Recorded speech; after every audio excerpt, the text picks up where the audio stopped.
Sir deadline जो दी है उन्होंने, मोहलत जो इमरान साहब बात कर रहे हैं।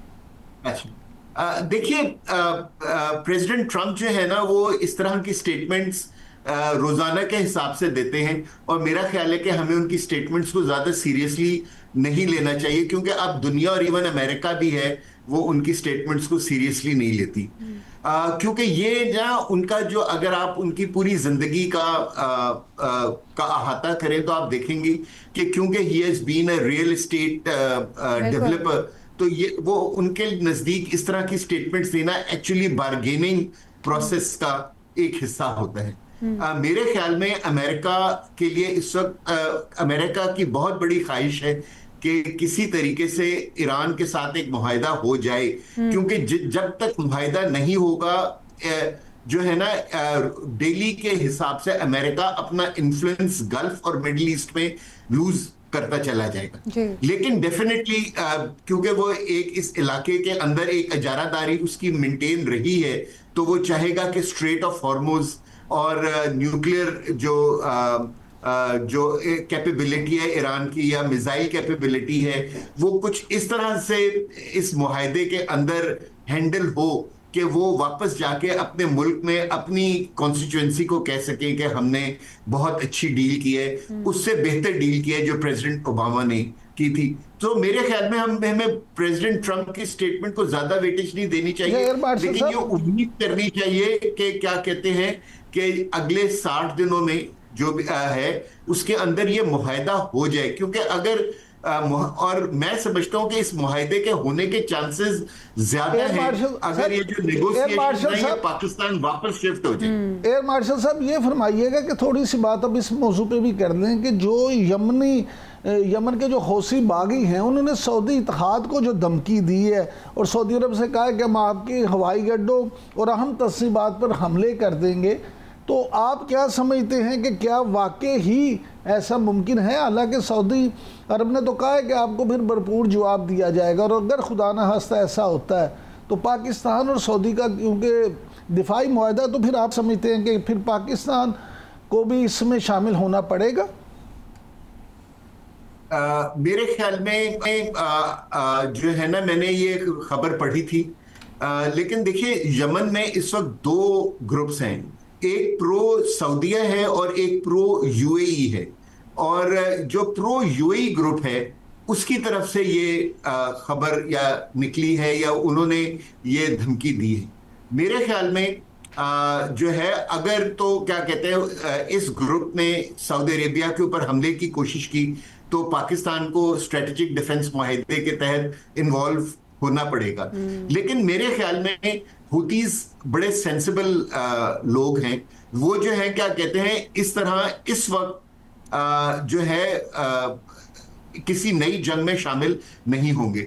सऊदी अरेबिया ने एक बहुत अच्छी डिप्लोमेटिक चाल चली है कि जब उन्होंने अपना एक लो लेवल डेलीगेशन, नहीं लेकिन एक डेलीगेशन भेजा पहले दिन आयतुल्ला अली खामनाई की मैयत की को रिस्पेक्ट पे करने के लिए। सो ये इसने मेरा ख्याल है कि ईरानियों को काफी यानी कि हौसला दिया होगा, और ईरानी जो है वो हौतीस के ऊपर बहुत ज्यादा कंट्रोल रखते हैं, दोनों ग्रुप्स के ऊपर। सो मेरे ख्याल में हुतीज इस वक्त एक नया वो महाज खोलना नहीं चाहेंगे, जबकि ईरान जो है वो ऑलरेडी मिडिल ईस्ट में और क्या कहते हैं लबनान में बहुत ज्यादा इंगेज। अच्छा सर, ये फरमाइएगा कि वज़ीर आज़म अपने एक वफद के साथ, शहबाज शरीफ साहब पूरे एक वफद के साथ तुर्की तशरीफ़ लेके गए हैं, और वहाँ पे तैयब अर्दगान साहब समेत बहुत सारी मीटिंग्स हो रही हैं, कॉन्फ्रेंसेस हो रही हैं। दिफाई लिहाज से आप क्या समझते हैं कि पाकिस्तान को तुर्किया से क्या मिलने वाला है? देखिए, पहली बात तो यह है कि जो पाकिस्तान का इतना सीनियर डेलीगेशन गया है, मेरा ख्याल है कि ये बहुत एक अच्छी मूव थी पाकिस्तान की तरफ से, जिसने बिल्कुल ये शो कर दिया ईरानियों को भी और वेस्टर्न वर्ल्ड को भी कि पाकिस्तान इस वक्त कहाँ खड़ा है। और आई एम श्योर कि जब हमारा डेलीगेशन इतने हाई लेवल पे गया होगा तो हमने अमेरिकन को भी कॉन्फिडेंस में लिया होगा ताकि वो किसी तरीके से थ्रेटन फील ना करें। लेकिन जो खासतौर पे इजराइल और गल्फ जो है, उनको अंदाजा हो गया होगा कि पाकिस्तान किस जगह खड़ा है। और मेरे ख्याल में जो है इस सारे विजिट के बाद खास तौर पे अब जबकि हमारे प्राइम मिनिस्टर तुर्की में मौजूद हैं, तो जो है ना, एक जो पाकिस्तानी इस्लामी नेटो का जो जिक्र हो रहा था, मेरा ख्याल है कि अब उसकी स्लोली एंड ग्रेजुअली जो इस इलाके की कंट्रीज हैं वो उस तरफ मूव कर रही हैं। और पाकिस्तान, सर, इसराइल को तो बहुत खटक रहा है, इवन इस्लामी नेटो का जो एक इत्तेहाद है ये भी इसराइल को बहुत खटक रहा है। और ये भी खबरें आ रही हैं कि इसराइल जो है वो आगे तुर्किया को भी टारगेट कर सकता है। ये भी कहा जा रहा है कि इसराइल के अंदर ईरान और तुर्किया का नाम एक ही सांस में लिया जाता है। तो इस बारे में क्या आपकी राय है? क्या लगता है आपको कि इसराइल कल को तुर्किया पर हमला कर सकता है? अगर करेगा तो बहुत बेवकूफी करेगा, क्योंकि देखिए अब इजराइल वो इजराइल नहीं रहा जो 28 फरवरी से पहले का था। देखिए 1945 के बाद से इजराइल को इस इलाके में एक बदमाश की हैसियत वेस्टर्न ब्लॉक्स ने दी थी। जो वेस्टर्न कंट्रीज थी जो है ना, उन्होंने इस इलाके का जो आप कहेंगे कंट्रोल जो है वो इजराइल के खिलाफ को दिया था। और इजराइल ने इस पूरे इलाके को एक हेजेमोन की तरह, बिल्कुल जिसको कहते हैं ना, आईनी हाथों के साथ कंट्रोल किया हुआ था। और उन्होंने पिछले 4-5 सालों में तकरीबन 5 कंट्रीज से जमीन भी हथियाई। और 1973 और 67 को तो आप छोड़ दें कि जब उस वक्त उन्होंने वेस्ट बैंक और गोलान हाइट्स के ऊपर कब्जा किया था, ठीक है ना। सो अब जो है इजराइल को ये इस जंग के बाद 3.5 महीने के बाद ये महसूस हो रहा है कि हमारा जो इन्फ्लुएंस है इस इलाके में बड़ी तेजी से दिन ब दिन कम होता जा रहा है।